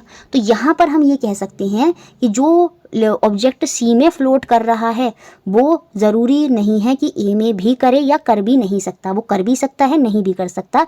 तो ऑप्शन नंबर सेकंड जो है वो मेरा यहाँ पर आंसर होगा। जिन बच्चों ने ऑप्शन नंबर सेकंड टिक किया होगा वो यहाँ पर सही होगा। देखिए बाकी आप जब थ्योरी पढ़ेंगे, टॉपिक वाइज सीरीज पढ़ेंगे, वहाँ पर मैंने सब अच्छे से कॉन्सेप्ट समझाए हैं, उनको ज़रूर देखें वीडियो में। सारी प्लेलिस्ट आपको मिल जाएंगी डिस्क्रिप्शन बॉक्स में, कमेंट बॉक्स में मैं पिन कर दूंगी, सारी प्लेलिस्ट आपको मिल जाएंगी, उनको अच्छे से पढ़ लें, उनको अच्छे से कर लें। नेक्स्ट क्वेश्चन देखते हैं, question number 17, which of the following cell organism contain their own DNA, निम्न किन कोशिकाओं में स्वयं का डीएनए अंतविष्ट होता है, ये हमें बताना है। तो जो प्लास्टिड, माइटोकॉन्ड्रिया, न्यूक्लियस होता है, इन तीनों में क्या होता है, स्वयं का डीएनए जो है वो उनमें अंतविष्ट होता है। तो A B C, option number 3 जो है वो मेरा यहाँ पर आंसर होगा। नेक्स्ट क्वेश्चन देखते हैं, क्वेश्चन नंबर 78 जो बना था, बहुत ईजी क्वेश्चन था, प्रीवियस ईयर से उठाकर ये क्वेश्चन लिया, बहुत बार ये क्वेश्चन बन चुका है और अच्छे से मैंने समझाया भी था। ड्यूरिंग फर्टिलाइजेशन, जब निषेचन होता है, जो स्पर्म होता है, जो मेल सेल होता है from the father, the egg cell of the mother fuse to form a, क्या वो क्या बनाते हैं मिलकर, देखिए मेल का स्पर्म और फीमेल का ओवम जो होता है वो जब फ्यूज होते हैं तो वहाँ पर क्या बनता है, वो युग्मन जाइगोट बनाते हैं। क्या बनाते हैं, जाइगोट बनाते हैं। और जाइगोट के बाद क्या होता है, ये जो जाइगोट होता है आगे चल के ये सिंगल सेल ही होता है। याद रखेंगे जो जाइगोट होता है जो फ्यूजन से बना है, जाइगोट ये सिंगल सेल होता है। तो ये फीमेल की फिलोपाइन ट्यूब जो होती है उसमें होते हुए गुजरता है और वहाँ पर ये अपने आप को डबल करता चला जाता है और वहाँ पर ये फिर आगे जाके किस में कन्वर्ट हो जाता है, ये भ्रूण जो होता है, एम्ब्रियो जो होता है उसमें कन्वर्ट हो जाता है। और ये जो एम्ब्रियो होता है ये मल्टी सेलुलर होता है। तो पहले ये विच डिवाइडेड रैपिडली, देखिए अब ये रैपिडली डिवाइड करता रहता है और बोल्स ऑफ सेल जो है वहाँ पर हम कोशिकाओं के गोलों में जो है ये बदल जाता है to develop into different organ and tissue, ताकि अलग अलग जो अंग है ऊतक जो है वहाँ पर वो बन सके। तो यहाँ पर जाइगोट से आपका क्या होगा, द डेवलपिंग स्ट्रक्चर को हम इसे क्या बोलते हैं, कॉल्ड एक्स। तो ये जो डेवलपिंग स्ट्रक्चर है ये हमारा क्या कहलाता है, ये एम्ब्रियो कहलाता है। और ये जाकर जो महिला होती हैं उनका जो क्या होता है, आपका गर्भाशय होता है उसमें जाकर जो है चिपक जाता है, जो कि वाई की दीवार में रोपित हो जाता है, जो कि यूट्रस होता है, जो फीमेल का गर्भाशय होता है उसमें जाकर ये एम्ब्रियो जो है चिपक जाता है। और वहीं पर ये क्या होता है, फिर वहाँ से पोषक तत्व लेता रहता है और ये वहाँ पर बढ़ता रहता है। The stage of x in which all body part can be identify, जहाँ पर जिस अवस्था में शरीर के सारे भाग वहाँ पर एम्ब्रियो के जो पहचाने जा सकते हैं, जब वो ग्रो कर रहा है तो वो आपका क्या कहलाता है, वो आपका गर्भ कहलाता है, फिटस कहलाता है। तो ऑप्शन नंबर 1 जो है यहाँ पर हमारा सही हो जाएगा। इनको आइडेंटिफाई करने के लिए ही पूछा गया था। नेक्स्ट क्वेश्चन देखते हैं, क्वेश्चन नंबर 19 जो कि आपका मोशन और टाइम वाले चैप्टर से क्वेश्चन बना। वहाँ पर प्रीवियस ईयर 2021-22 में हर शिफ्टों में ये क्वेश्चन थे स्ट्रेट लाइन वाला, तो वहीं से क्वेश्चन उठा लिया। जिन्होंने प्रीवियस ईयर देखे थे वो इस क्वेश्चन को इजीली करके आए होंगे। डिस्टेंस, अब यहाँ पर पूछा गया था कि किस में स्ट्रेट लाइन बनेगी, सीधी रेखा ग्राफ जो है वो किस किस में बनेगा, सही विकल्प यहाँ पर चयन करना था। देखिए डिस्टेंस टाइम ग्राफ होता है, ये डिस्टेंस है, ये टाइम है। When body is at rest, rest मतलब सपोज बॉडी यहाँ पर है ना, ये है यहाँ पर ही है, पहले बॉडी यहाँ पर है, डिस्टेंस बढ़ ही नहीं रहा है, बॉडी यहीं समय बढ़ता चला जा रहा है, जैसे 1 घंटा 2 घंटा 3 घंटा, लेकिन डिस्टेंस अब भी यही है, अब फिर भी यही है। 2 घंटे बाद भी 2 किलोमीटर पर ये ऑब्जेक्ट, 3 घंटे बाद भी 2 किलोमीटर पर, 4 घंटे बाद भी। तो उस केस में इस तरह वाली स्ट्रेट लाइन बन जाती है जो कि पैरेलल होती है किसके, टाइम एक्सिस के। तो स्ट्रेट लाइन बन गई इस तरह से, तो यहाँ पर भी स्ट्रेट लाइन बनेगी। Velocity time graph of an body moving with a uniform acceleration, ठीक है। वेलोसिटी टाइम ग्राफ की एक बॉडी जो मूव कर रही है किससे, यूनिफॉर्म एक्सीलरेशन से, तो बिल्कुल यहाँ पर भी क्या होगा, आपका स्ट्रेट लाइन होगा। ये क्या हो जाएगी, वेलोसिटी हो जाएगी, टाइम चेंज इन वेलोसिटी क्या होता है, यूनिफॉर्म। जैसे सपोज यहाँ पर 5 है, 10 है, 15 है, और यहाँ पर टाइम है 1 घंटा 2 घंटा 3 घंटा। तो पहले ऑब्जेक्ट 5 किलोमीटर पर था, फिर 10 हो गया, फिर 15 पर आ गया, फिर 20 पर आ गया।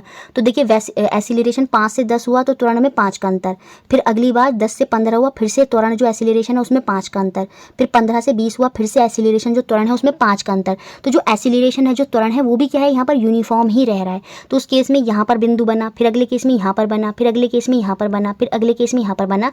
तो ऐसे भी यहाँ पर क्या हो गया, स्ट्रेट लाइन ही बन गई। तो इस तरह वाली स्ट्रेट लाइन यहाँ पर बनी, तो इसमें भी स्ट्रेट लाइन बनी, इसमें भी स्ट्रेट लाइन बनी। Distance time graph of a body moving with a uniform acceleration, मैंने आपको बताया था distance time graph uniform acceleration में क्या बनता है, पैराबोला बनता है। क्या बनता है, पैराबोला बनता है, बताया था अच्छे से। तो इसमें स्ट्रेट लाइन नहीं बनती, तो इसमें स्ट्रेट लाइन नहीं बनेगी। सी में स्ट्रेट लाइन नहीं बनेगी, तो ये दोनों ऑप्शन हो गए बाहर।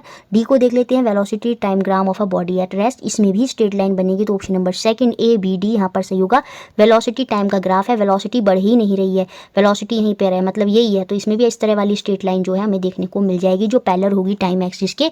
तो ए बी डी केस में स्ट्रेट लाइन बन जाएगी, बाकी सी केस में नहीं बनेगी। नेक्स्ट और लास्ट क्वेश्चन जो थ्योरी का पूछा गया था, जो कि आपका डिस्प्लेसमेंट रिएक्शन से क्वेश्चन बना, विस्थापन अभिक्रिया से क्वेश्चन बना। हर बार विस्थापन अभिक्रिया से क्वेश्चन आपके आए हैं जब आप चैप्टर पढ़ते हैं केमिस्ट्री के सेक्शन में, मेटल और नॉन मेटल में। तो वहाँ पर आप विस्थापन अभिक्रिया के बारे में पढ़ते हैं कि कौन सा धातु किसी धातु को जो किसी मिक्सचर में पड़ा होता है, किसी विलियन में सॉल्यूशन में पड़ा होता है, कब वो उसको वहाँ से निकाल देता है। अब देखिए, अब आपको रिएक्टिविटी सीरीज़ यहाँ पर पता होनी चाहिए, आपको पूरी अच्छे से पहले भी समझाइए कि रिएक्टिविटी सीरीज़ है वो आपकी पूरी होती है। जितने भी एल्युमिनियम वगैरह होते हैं, ये जो आते हैं यम वाले, ये ऊपर होते हैं और बाकी सब नीचे होते हैं।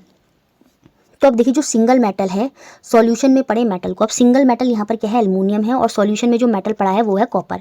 तो जो सिंगल मेटल होता है वो सॉल्यूशन में पड़े मेटल को तभी निकाल पाता है जब वो खुद बहुत ज़्यादा रिएक्टिव होता है। अब यहाँ पर एल्युमिनियम ज़्यादा रिएक्टिव है, तो रिएक्शन यहाँ पर हो जाएगी और ये सॉल्यूशन में पड़े कॉपर को निकाल देगा, क्योंकि कॉपर यहाँ पर कम रिएक्टिव। और यहाँ पर यही पूछा है कि कहाँ पर अभिक्रिया नहीं होगी, तो इसमें तो अभिक्रिया हो जाएगी। सेम ऐसे ही यहाँ पर ये जो सिंगल आयरन है, इस सॉल्यूशन में पड़े लेड, क्योंकि लेड कम रिएक्टिव होता है और आयरन ज़्यादा रिएक्टिव है, तो सिंगल मेटल ज़्यादा रिएक्टिव होने की वजह से ये यहाँ पर भी रिएक्शन हो जाएगी और ये सॉल्यूशन में से जो लेड है उसको निकाल देगा।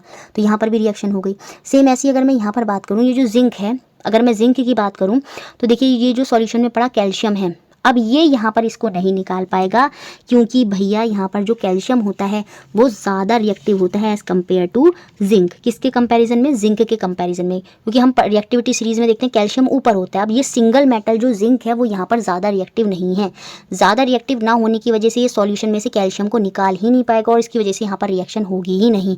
और यहाँ पर यही पूछ रखा था कि किस में रिएक्शन नहीं होगी, तो ऑप्शन नंबर 3 में रिएक्शन जो है वो यहाँ पर नहीं होगी, बाकी सब में रिएक्शन होगी। तो इस तरह से ये आपके थ्योरी के क्वेश्चन थे जो बने थे, क्लियर हो गए होंगे आपको। अब हम पेडागोजी के 10 क्वेश्चन देख लेते हैं जो आपके एग्जाम में बने थे। देखिए, अब पहला क्वेश्चन जो पेडागोजी का बना, देखिए वो एक्सटेंडेड लर्निंग से ही बना, जो भी मैंने पीछे बताया था कि रेड बॉक्स में आपको दे रखा था, जो एक्स्ट्रा पॉइंट पुस्तकों में दे रखे होते हैं। Which of the following is not correct in respect to the activities suggested as part of extended learning in text book. पाठ्य पुस्तकों में विस्तारित अधिगम के भाग के रूप में प्रस्तावित गतिविधियों के संबंध में कौन सा कथन यहाँ पर सही नहीं है। एक्सटेंडेड लर्निंग क्या है, मैंने आपको बता दिया, जो बुक्स में एक्स्ट्रा चीज़ें दी होती हैं कॉलम वगैरह में, तो वो विस्तारित अधिगम होता है। तो उसके विषय में वो क्यों दिया गया है, प्रस्तावित जो उसमें गतिविधियाँ होती हैं उनके संबंध में कौन सा कथन यहाँ पर सही नहीं है। These form an important basis of student evaluation. देखिए ये बच्चों का ज्ञान बढ़ाने के लिए होती हैं, बच्चों को और एक्स्ट्रा चीज़ों से जोड़ने के लिए, जो उनका जैसे कुछ बच्चे बहुत इंटेलिजेंट होते हैं तो वो एक्स्ट्रा चीज़ों को जान पाएँ, उनको पढ़ पाएँ, अपने आप को सोसाइटी समाज से जोड़ पाएँ, क्योंकि उसमें ऐसी कहानियाँ लिखी होती हैं कि पेपर का डिस्कवरी कैसे हुई, कि चाइना में ऐसे ऐसे था, ऐसे ऐसे वो पीरियड, सिल्क की डिस्कवरी कैसे हुई, ये सारी चीज़ें उनमें लिखी होती हैं। तो बच्चे अपने आप को हिस्ट्री, सोसाइटी, एनवायरनमेंट से जोड़ पाएँ, इसलिए वो वहाँ पर एक्सटेंडेड लर्निंग होती है, बच्चों की क्रिएटिविटी जो है वहाँ पर बढ़ पाए। तो बच्चों को बढ़ाने के लिए वो होती है, ना कि बच्चों का मूल्यांकन करने के लिए। तो यहाँ पर पहला ही ऑप्शन जो है वो गलत हो जाएगा, और क्वेश्चन में गलत ही पूछा था कि ये जो विस्तारित अधिगम दिया होती हैं, ये जो एक्स्ट्रा चीज़ें दी होती हैं, वो बच्चों के मूल्यांकन के लिए नहीं होती, बच्चों को डेवलप करने के लिए होती हैं, बच्चों की अंदर के विकास, बच्चों को क्रिएटिव बनाने के लिए, बच्चों की सोच को विकसित करने के लिए होती है, ना कि उनके मूल्यांकन करने के लिए। तो पहला ऑप्शन ही वहाँ पर गलत है, बाकी सारे ऑप्शन यहाँ पर सही हैं। ये बच्चों के ज्ञान और कौशल के रंग पटल के लिए महत्वपूर्ण मूल्य संवर्धन है, बिल्कुल। These are important value addition to the children, की जो नॉलेज है और स्किल है उनको बढ़ाने के लिए उसमें बहुत बड़ा रोल प्ले करते हैं, बात सही है। Some of these require student to collect information of various kind and draw conclusion on their own, क्योंकि उसमें कुछ चीज़ें कभी कभी ऐसी लिखी होती हैं कि ये चीज़ें इकट्ठा करें, और फिर बच्चे क्या करते हैं, उन चीज़ों को करते भी हैं, जो एक्टिविटी वहाँ पर लिखी हुई होती हैं, और उनसे क्या होता है, जब वो एक्टिविटी करते हैं तो खुद के निष्कर्ष जो हैं वो वहाँ पर निकालते हैं, ठीक है, उनमें उन निष्कर्ष निकालने की उनको आवश्यकता होती है, उन चीज़ों में भी ये मदद करता है, ये बात भी सही है। Some of these enhance children interaction with expert, teacher and society at large, क्योंकि उसमें जो एक्स्ट्रा चीज़ें लिखी होती है, बच्चे फिर वो टीचरों से पूछते हैं, शिक्षकों से पूछते हैं, और समाज से पूछते हैं, तो उनसे वो कहीं ना कहीं जो उनका इंटरेक्शन है वो जो है वहाँ पर बढ़ता है। तो सेकंड, थर्ड, फोर्थ यहाँ पर सही है, पहला जो है वो यहाँ पर गलत है। अब देखिए जो सेकंड ऑप्शन था यहाँ पर जेड ऑप्शन जो है इन्होंने माना, सीटेट ने, मतलब ऑल, सारे के सारे जो बच्चे इन्होंने हैं यहाँ पर करेक्ट ऑप्शन मान लिए। बेसिकली यहाँ पर ये पूछा गया था, which of the following is not ordinarily employs in the content of contest of content validity of science curriculum. देखिए विषय वस्तु वैधता क्या होती है, इसे ही हम कंटेंट वैलिडिटी को, जब आप पेडागोजी के क्वेश्चन करेंगे ना सारे 21-22 की जो मैंने सब कराए हैं, तो आपको पूरे अच्छे से समझ में आ जाएगा। कंटेंट वैलिडिटी को ही हम कॉग्निटिव वैलिडिटी बोलते हैं। कॉग्निटिव वैलिडिटी मतलब संज्ञानात्मक वैधता, और इसका मतलब ये होता है कि जो पाठ्यक्रम होता है वो बच्चों की आयु के अनुरूप होना चाहिए। जो विषय वस्तु वैधता है वो बच्चों की आयु के अनुरूप होनी चाहिए, वही आपकी क्या होती है, कंटेंट वैलिडिटी होती है। तो यहाँ पर क्या नहीं दर्शा रहा है कंटेंट वैलिडिटी को, वो हमें बताना है। The content is updated, updated से कोई मतलब नहीं है, एक्यूरेटली रिप्रेजेंट होना चाहिए, नहीं, कंटेंट जो है वो क्या होना चाहिए, बच्चों की आयु के अनुरूप होना चाहिए, वही आपकी कंटेंट वैलिडिटी होती है। कुछ शिक्षार्थियों के लिए अवधारणाओं को तुच्छ बनाना चाहिए, तो बिल्कुल गलत दे रखा है, तो इसमें कोई भी ऑप्शन जो है यहाँ पर मैच नहीं करा था। और वैसे तो आंसर ऑप्शन 3 भी हो सकता था, ABC, बट इन्होंने क्या माना, चारों ऑप्शन, यहाँ पर Z आंसर दिया था ऑफिशियल आंसर की, मतलब चारों ही ऑप्शन को, ऑल ऑप्शन जो है यहाँ पर जिन बच्चों ने टिक किए होंगे, कोई भी ऑप्शन अगर टिक किया है तो उसको वहाँ पर उन्होंने सही मान लिया, बेसिकली इस क्वेश्चन को हटा दिया। एक तरह से अगर हम कहें तो आप याद रखेंगे फिलहाल अब इतना कि कंटेंट वैलिडिटी का मतलब क्या है, कॉग्निटिव, संज्ञानात्मक वैधता, और उसका क्या है, मस्तिष्क से जुड़ना। मस्तिष्क से जुड़ना मतलब जो विषय वस्तु है, पाठ्यक्रम है, वो आयु के अनुरूप होना चाहिए, वही आपकी साइंस में क्या होती है, कंटेंट वैलिडिटी जो है वहाँ पर होती है। नेक्स्ट क्वेश्चन देखते हैं पेडागोजी का। देखिए इस तरह के पेडागोजी में क्वेश्चन काफ़ी बनते रहे हैं साइंस में, जहाँ पर आपसे ये पूछा गया कि टीचर एक एक्टिविटी कराती है या बच्चे एक्टिविटी करते हैं या बच्चे किसी चीज़ को देख रहे हैं, तो बताइए बच्चे के अंदर कौन से स्किल जो है, कौन से प्रक्रिया कौशल जो है वो उसके अंदर डेवलप होते हैं, कौन कौन से प्रोसेस स्किल या प्रक्रिया कौशल पर टीचर वहाँ पर फोकस करती है। जैसे उसमें बहुत सारे होते हैं, सबसे ज़्यादा ऑब्जर्वेशन आता है, बच्चे साइंस में चीज़ों को देखते बहुत हैं, ऑब्जर्व करते हैं, ठीक है। उसके बाद वो प्रश्न भी उठाते हैं, मापन भी करते हैं, मेजरिंग भी करते हैं, जैसे टेम्परेचर मेजर वगैरह कर रहे हैं, पूर्व अनुमान भी लगाते हैं, आपका और अनुमान भी लगाती हैं। ये सारी चीज़ें जो होती हैं कुछ तरह के कौशल हैं जो बच्चों के अंदर। कम्युनिकेशन भी होता है, कम्युनिकेशन में क्या होता है, जैसे बच्चे घर घर जाकर पूछते हैं, इंटरेक्शन करते हैं, तो कम्युनिकेशन में जाता है, जहाँ पर हम बच्चों को ऐसी गतिविधियाँ कराती है समाज से संबंधित जो होती हैं। तो ये सारे प्रक्रिया कौशल हैं जो बच्चों के अंदर एक्टिविटी के माध्यम से टीचर जो है डेवलप करती है। सेम ऐसे ही यहाँ पर पूछा गया, जब टीचर ने जीवों में जो श्वसन होता है उसको चैप्टर को पढ़ा दिया और अपने विद्यार्थियों के साथ क्या करती है, वो एक एक्टिविटी जो है वो अपने बच्चों के साथ करती है। 3 वहाँ पर वो टेस्ट ट्यूब जो है वहाँ पर लेती है और उनमें 3 तीन चौथाई जो पानी है, जल है, वो भर देती है और तीनों टेस्ट ट्यूब को नाम दे देती है ABC। एक टेस्ट ट्यूब में वो क्या करती है, स्नेल को डालती है, दूसरी टेस्ट ट्यूब में वो प्लांट को डालती है और तीसरी जो टेस्ट ट्यूब है उसमें प्लांट और स्नेल, जो घोंगा और प्लांट है, वो दोनों को डालती है। उसके बाद टीचर जो है बच्चों से पूछती है कि which test tube would have the higher concentration of CO2। शिक्षिका जो है विद्यार्थियों से पूछती है कि किस परखनीय में जो CO2 की सांद्रता है वो सबसे ज़्यादा होगी, और इसके आधार पर हमें बताना है कि टीचर बच्चों के अंदर कौन से कौशल को विकास करने में जो है एम्फेसाइज कर रही है, फोकस कर रही है, बल दे रही है, ये हमको यहाँ पर बताना है। अब टीचर ने बच्चों को पहले ही चैप्टर अच्छे से पढ़ा दिया है और टीचर ने बताया होगा जो प्लांट होते हैं वो क्या करते हैं, वो कार्बन डाइऑक्साइड को लेते हैं और ऑक्सीजन को बाहर करते हैं। तो सीधी सी बात है, इस टेस्ट ट्यूब में ऑक्सीजन ज़्यादा होगा। जो एनिमल होते हैं, टीचर ने समझाया होगा, जो एनिमल होते हैं वो क्या करते हैं, ऑक्सीजन को लेते हैं और कार्बन डाइऑक्साइड को बाहर करते हैं। तो सीधी सी बात है, स्नेल जो है यहाँ पर कार्बन डाइऑक्साइड निकाल ली होगी, तो कार्बन डाइऑक्साइड का कॉन्सेंट्रेशन यहाँ पर ज़्यादा हो गया। अब इस केस में प्लांट और स्नेल दोनों हैं, तो इसमें भी इतना नहीं रहा होगा जितना टेस्ट ट्यूब ए में रहा होगा। तो ये तो क्लियर हो गया होगा कि टेस्ट ट्यूब ए में जो CO2 की सांद्रता है वो सबसे ज़्यादा रही होगी। अब बच्चों ने ये चीज़ पढ़ ली है, ठीक है, तो पढ़ ली है और अब टीचर ने इतना ही पढ़ाया होगा, उसके बेसिस पर टीचर ने थोड़ा हट के क्वेश्चन पूछा। ये तो चीज़ों ने टीचर ने बता दी होगी, प्लांट क्या करते हैं, एनिमल क्या करते हैं, ये टीचर ने बता दिया होगा। अब उसी को थोड़ा सा घुमा के पानी के अंदर डाल के टीचर ने क्वेश्चन पूछा, तो उस केस में बच्चे यहाँ पर क्या लगा करेंगे, तो उस केस में बच्चे यहाँ पर जो है क्या करेंगे, पूर्व अनुमान लगाएंगे, प्रिडिक्ट करेंगे कि अच्छा मैडम ऐसा भी तो हो सकता है, स्नेल जो है वो एनिमल के अंदर आती है, वो कार्बन डाइऑक्साइड वहाँ पर निकालेगी तो उसमें सांद्रता ज़्यादा हो जाएगी। तो वहाँ पर देखिए मापन कुछ नहीं हो रहा, मेजरिंग हो रही होती है, जैसे टेम्परेचर मेजर कर रहे होते, टीचर बोलती कि हर बच्चे का टेम्परेचर मेजर करो तो वो मापन हो जाता। प्रश्न यहाँ पर कुछ नहीं उठ रहा है, ठीक है, अनुमान भी यहाँ पर कुछ नहीं लगा कि अनुमान लगाना, अनुमान नहीं, यहाँ पर क्लियर स्थिति जो है वो बिल्कुल पूरी तरह से स्पष्ट है। इस वजह से यहाँ पर क्या होगा, अनुमान ना होकर क्या होगा, प्रिडिक्ट होगा, पूर्व अनुमान यहाँ पर बच्चे लगा रहे हैं कि CO2 की सांद्रता जो है वो टेस्ट ट्यूब ए में सबसे ज़्यादा होगी। तो ऑप्शन नंबर सेकंड जो है वो यहाँ पर मेरा आंसर हो जाएगा। ये ओपन एंडेड वाला क्वेश्चन तो हर बार 2021-22 किसी भी शिफ्ट में बनता है, और जो आपको नोट्स हैं उसमें मैंने जो की पॉइंट्स दिए हैं उसमें भी स्पेशली लिखकर आपको पहले भी दिया था और अब के भी मिलेगा, जो बच्चे नोट्स लेंगे, कि जब भी क्वेश्चन में आ जाए क्या होगा यदि, अगर ऐसा होता, अगर वैसा होता, जब भी हम इस तरह के क्वेश्चन बच्चे से पूछ रहे हैं कि अगर पृथ्वी ना रहे, अगर मून ना रहे, अगर ऐसा हो जाए, जो चीज़ नहीं है उसके बारे पर अगर हम बच्चे से पूछ रहे होते हैं और जहाँ पर मल्टीपल आंसर आ रहे होते हैं, वो आपका क्या होता है, वो ओपन एंडेड क्वेश्चन होता है। क्लोज एंडेड क्या होता है, जैसे मैंने पूछा इंडिया की कैपिटल क्या है, न्यू दिल्ली, तो वो क्लोज एंडेड है। तो यहाँ पर व्हाट वुड हैपन सीधा सा दिख रहा है, ऑप्शन नंबर 3 जो है वो मेरा ओपन एंडेड है। What would happen if human could digest cellulose, क्या होगा यदि मानव सेलुलोज को पचा लेते। अगर मानव सेलुलोज को पचा लेते तो मानव भी क्या होते, प्लांट पौधे जो है वो खा रहे होते। प्लांट में सेलुलोज होता है, वो हम नहीं पचा पाते इसलिए हम उन्हें नहीं खाते, एनिमल में होता है वो उसको पचा लेते हैं।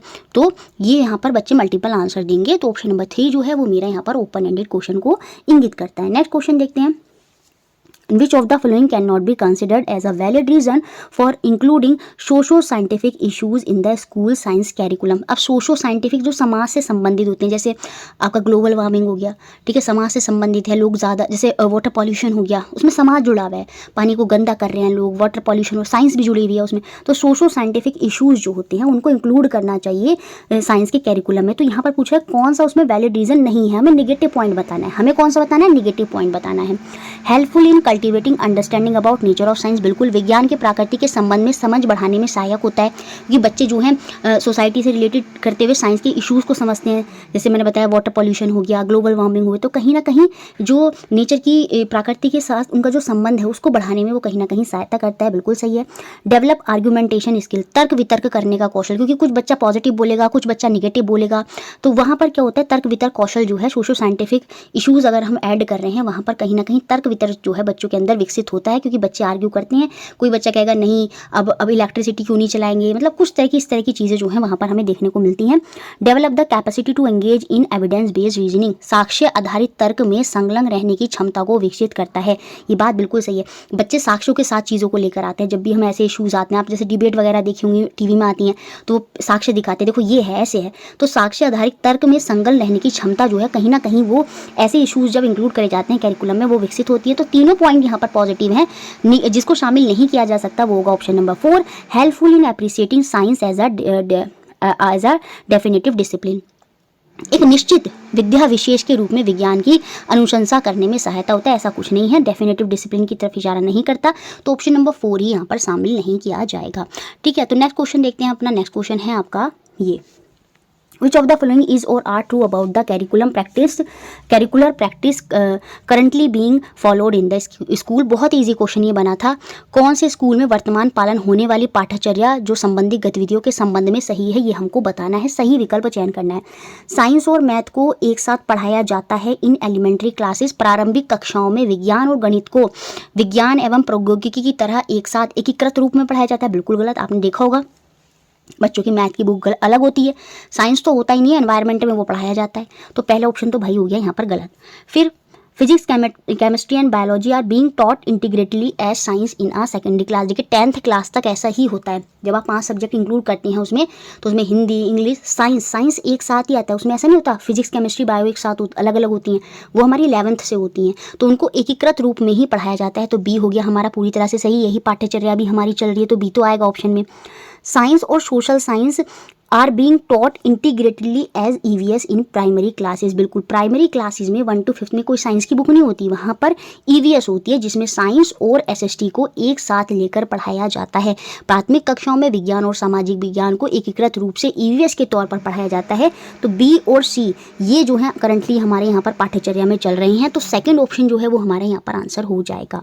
नेक्स्ट क्वेश्चन देखते हैं जो आपका पूछा गया, बहुत ही आसान सा क्वेश्चन है। बहुत a group of student are engage in an activity in which they are measuring the boiling temperature of ordinary tap water in a beaker. एक समूह लिया गया जो गतिविधि का संकलन किया जा रहा है जिसमें वो बीकर में सामान्य नल का जो क्वथनांक तापमान है उसको माप रहे हैं। तो which of the following is not a suitable indicator to assist them on this task. निम्न में से कौन सा इस कार्य को उन्हें आंकने का उपयुक्त संकेतन नहीं है। अब देखिए ये तो हर बच्चे को पता है कि जो बॉइलिंग पॉइंट होता है नॉर्मल वाटर का वो 100 डिग्री होता है, वो तो वो मेजर करेंगे, लेकिन हम उसको आंकने का उपयुक्त तरीका क्या होगा कि वो किस तरह से एक्टिविटी करें, क्योंकि साइंस में ये मैटर नहीं करता रिजल्ट क्या आया, साइंस में ये मैटर करता है कि आपने प्रक्रिया को कैसे फॉलो करा। स्टेप बाय स्टेप नहीं करना, लेकिन आपका तरीका क्या था। स्टेप बाय स्टेप साइंस में कुछ नहीं होता, लेकिन आपका तरीका क्या था। जैसे साइंटिस्ट है, उन्होंने बहुत चीज़ें गलत की, गलत करते हुए वो सही पर आ गए, तो यहाँ पर ये मैटर नहीं करता गलत सही क्या है, यहाँ पर मैटर करता है आपकी प्रोसेस क्या है, आपने किस तरह से उसे किया। तो देखिए यहाँ पर किस बेसिस पर हम उन्हें आंकेंगे कि वो थर्मामीटर को सही से यूज़ कर रहे हैं नहीं कर रहे हैं, कि उसकी दीवारों को तो नहीं छू रहा वो, क्योंकि दीवारों को छुएगा तो वो फूट सकता है, तो ये चीज़ पर हम उनको आंकेंगे। क्या बच्चे लीस्ट काउंट को चेक कर रहे हैं नहीं कर रहे हैं, पता चला टेम्परेचर पहले से ही चढ़ा हुआ है, थर्मामीटर के न्यूनतम गणना पर ध्यान देना। यूज़र स्टैंड को यूज़ कर रहे हैं नहीं करें ताकि थर्मामीटर जो है उस बीकर में सस्पेंड हो सके, लटक सके। तो इन तीनों के आधार पर हम बच्चे को आंकेंगे, क्योंकि बच्चा इनको अगर सही से करेगा तो ऑटोमेटिक रिजल्ट सही निकल कर आ जाएगा। Measure the boiling point as 100 degree, वो तो आना ही आना है, क्वथनांक तो 100 डिग्री आएगा ही आएगा, लेकिन उसने किस तरह से चीज़ों को किया उसके बेसिस पर हम उनको आंकेंगे। तो ऑप्शन नंबर 3 जो है वो यहाँ पर सुटेबल इंडिकेटर नहीं होगा, तो ऑप्शन नंबर 3 मेरा यहाँ पर आंसर हो गया। नेक्स्ट क्वेश्चन देखते हैं। Which of the following would be the most suitable activity to introduce the concept of image formation in spherical mirror in class 7th student? Previous year से ये question लिया गया, वहाँ पर स्फेरिकल मिरर की जगह क्या लिखा था, प्लेन मिरर लिखा था, बस इतना अंतर इस क्वेश्चन में आ गया। कक्षा 7 के विद्यार्थियों में गोलीय दर्पण के प्रतिबिंब रचने की अवधारणा को प्रस्तुत करने के लिए सबसे उपयुक्त गतिविधि कौन सी होगी। मैंने हमेशा बताया है, जब हम बच्चों को एक्टिविटी के माध्यम से सबसे पहले हम उनसे क्या कराएंगे, या तो खुद से उनसे कोई एक्टिविटी कराएंगे, जो कुछ ऑब्जेक्ट उनको दे देंगे जिस पे हम बोलेंगे बच्चों ऐसा करके देखो, फिर वो उनके अंदर जो थोड़ा बहुत नॉलेज आती है उसी को हम एक्सपैंड करते हैं और उसी से हम उनको टॉपिक पर जो है वो ले जाते हैं।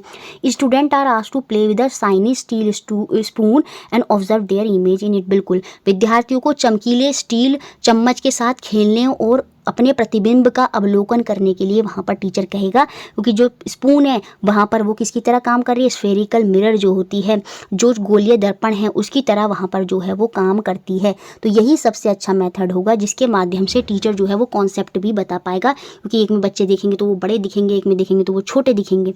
ठीक है, प्लेन मिरर देखिए, ask student to observe their image at various position in a plane mirror. Plane mirror में जब करता, जब यहाँ पर स्फेरिकल मिरर की जगह क्या लिखा होता, प्लेन मिरर लिखा होता, तो उस केस में सेकंड एक्टिविटी वाली सही हो जाती। लेकिन प्लेन मिरर समतल दर्पण के बारे में नहीं पूछ रहा, वो बच्चों के अंदर नहीं, वो कॉन्सेप्ट नहीं समझाना चाहता। यहाँ पर उसे कौन सा कॉन्सेप्ट समझाना है, स्फेरिकल मिरर का। तो एक्टिविटी भी कैसी कराई जाएगी जिससे स्फेरिकल मिरर का कॉन्सेप्ट क्लियर हो। तो ऑप्शन नंबर 1 यहाँ पर जो है वो आपका आंसर होगा। बाकी एक्सप्लेन करना, लोगों को एक्सप्लेनेशन एक अच्छा मेथड नहीं होता, सबसे पहले एक्टिविटी ही कराई जाती है। तो ऑप्शन नंबर 1 जो है वो यहाँ पर हमारा आंसर हो जाएगा। नेक्स्ट क्वेश्चन देखते हैं जो आपका पेडागोजी में बना। Which of the following is not implies by the statement good science education is true to the child. कौन सा इस कथन की परिलक्षित नहीं होता, अच्छी विज्ञान शिक्षा बच्चे के अनुकूल, ट्रू टू द चाइल्ड होनी चाहिए, मतलब बच्चे ही सेंटर में होना चाहिए। ट्रू टू द लाइफ होनी चाहिए, बच्चों को समाज से जोड़ती हुई होनी चाहिए। ट्रू टू द डिसिप्लिन होनी चाहिए, मतलब ऐसा नहीं होना चाहिए कि बच्चों को अगर कोई प्रोजेक्ट वर्क करने के लिए दिया तो बच्चे ने चीटिंग कर ली, है ना। अब वो लेबोरेटरी में जा रहे हैं तो वहाँ पर क्या कर रहे हैं, चीज़ों को सही से यूज़ नहीं कर रहे, तोड़ फोड़ कर रहे हैं, तो वो ट्रू टू द डिसिप्लिन है, वो तरह का डिसिप्लिन होता है, ठीक है। तो उसमें क्या इंप्लाइज नहीं कर रहा है, इन चारों में से कौन सा स्टेटमेंट, वो हमें बताना है। Science education should build a link between the child and her environment, ये हो गया ट्रू टू द लाइफ। विज्ञान शिक्षा को बच्चों और उनके आसपास के वातावरण के बीच में कड़ी बननी चाहिए। विज्ञान शिक्षा को जो बच्चे हैं और उनके आसपास का जो एनवायरनमेंट है उसके बीच की एक कड़ी बननी चाहिए, तभी वो क्या है, ट्रू टू द लाइफ है, तभी वो क्या कर पाएंगे, विज्ञान को अपने दैनिक जीवन में क्या कर पाएंगे, प्रयोग कर पाएंगे। तो पहला ऑप्शन बिल्कुल यहाँ पर जो है ट्रू टू द लाइफ से मैच कर रहा है, ये तो इंप्लाइज कर रहा है। Science education should help the student inquire the process of science. Process of science में मतलब क्या हो गया, बच्चा सेंटर में है, तो ये ट्रू टू द चाइल्ड हो गई। विज्ञान शिक्षा को विज्ञान संबंधित प्रक्रियाओं को अर्जित करने में विद्यार्थियों की सहायता करनी चाहिए, तो ये भी यहाँ पर क्या है, ट्रू टू द चाइल्ड, बच्चे को ही फोकस में कर रहा है, तो ये भी यहाँ पर पॉजिटिव पॉइंट हो गया। Science education should train the student to remain discipline in school. Discipline का मतलब ये नहीं है यहाँ पर, साइंस से डिसिप्लिन का मतलब कि बच्चों को स्कूल में डिसिप्लिन रहना है, तो यही यहाँ पर जो है इंप्लाइज नहीं करेगा, तो ऑप्शन नंबर 3 ही मेरा यहाँ पर आंसर होगा। बाकी science classroom practice should be developmentally appropriate. विज्ञान कक्ष विकासात्मक रूप से उपयुक्त होना चाहिए, ठीक है, डेवलपमेंटली एप्रोप्रिएट होना चाहिए, वो है आपका क्या है, विज्ञान में जो है ट्रू टू द डिसिप्लिन है। तो 4th पॉइंट भी सही है, फर्स्ट सेकंड सही है, थर्ड जो है वो इसको इंप्लाइज नहीं करता, तो थर्ड ऑप्शन ही मेरा यहाँ पर सही हो। नेक्स्ट और लास्ट क्वेश्चन देखते हैं आज की क्लास का, और इसी के साथ आपके ये सारे क्वेश्चन कंप्लीट होंगे जो 2023 में पूछे गए। डिटेल में मैंने आपको अच्छे से इनको समझाया है। उसके अलावा आप नोट सारे प्रीवियस ईयर ले सकते हैं। सारी वीडियोस आपको प्लेलिस्ट में मिलेंगी, जहां पर आप 21, 22, 22, 23 के सारे प्रीवियस देखें, और आपके ये 2023 के तो हो ही गए हैं। साथ में आप टॉपिक वाइज सीरीज भी सारी देख सकते हैं, और थ्योरी भी आपको जो है प्लेलिस्ट में मिल जाएगी। डिस्क्रिप्शन बॉक्स और कमेंट बॉक्स में भी मैं सबका लिंक आपको दे दूंगी, उनसे आप उनके लिंक खोल के सबको कंप्लीट जो है आप कर लीजिएगा। बाकी प्रैक्टिस सेट जो है वो आपके आगे आएंगी। Which of the following can be considered as the most suitable rational for team teaching. निम्न में से टीम शिक्षण, जहाँ पर दल शिक्षण हो रहा है, मतलब मल्टीपल टीचर जो हैं एक साथ पढ़ा रहे हैं, सबसे उपयुक्त तर्काधार के रूप में शामिल किया जाएगा, जो बच्चों के अंदर रेशनल थिंकिंग को डेवलप करेगा। तो जब हम टीम टीचिंग पढ़ा रहे हैं तो वो क्यों कर रहे हैं, वो क्या डेवलप है ना, तो इससे क्या बेनिफिट होगा। It benefit the student with diverse expertise. ये विविध सुविज्ञता वाले विद्यार्थियों को लाभ पहुँचाता है, क्योंकि मल्टीपल टीचर हैं, ठीक है। अब जो डाइवर्स एक्सपर्टीज़ वाले बच्चे होते हैं वो बहुत अलग अलग सोचते हैं, तो जब टीम में टीचर होंगे तो वो उनके सारे डाउट्स जो हैं वहाँ पर क्लियर कर पाएंगे, और उनको वो चीज़ जो है वो लाभ पहुँचाती है, तो ये बात भी यहाँ पर सही होगी। It is an effective strategies for large size classroom, ठीक है। ये एक इफेक्टिव, देखिए जो भी हम चीज़ करते हैं वो बच्चों के लिए करते हैं, ना कि टीचर के लिए। जब भी टीचर के लिए अगर कोई चीज़ करी जाती है तो वो निगेटिव पॉइंट होता है। हमें वो पॉइंट ढूंढना है जो बच्चों को लिए करा जाए। टीम बनाई गई क्यों, बच्चों के अंदर, बच्चों को कुछ फ़ायदा पहुँचे उससे, ना कि इसलिए कि बड़ी कक्षा है, बच्चे बहुत ज़्यादा हैं तो भैया 2-2, 3-3 टीचर पढ़ा दो, नहीं, ये बिल्कुल नहीं है।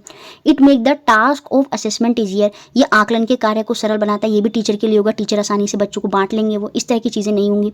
It is helpful in increasing student participation. यह विद्यार्थियों की भागीदारी में वृद्धि करने में सहायक होता है, कि ज़्यादा टीचर हैं भैया ज़्यादा बच्चे आएंगे, नहीं, ये इतना सुटेबल पॉइंट नहीं है। तो बेस्ट पॉइंट क्या है कि हम टीम टीचिंग क्यों करा रहे हैं।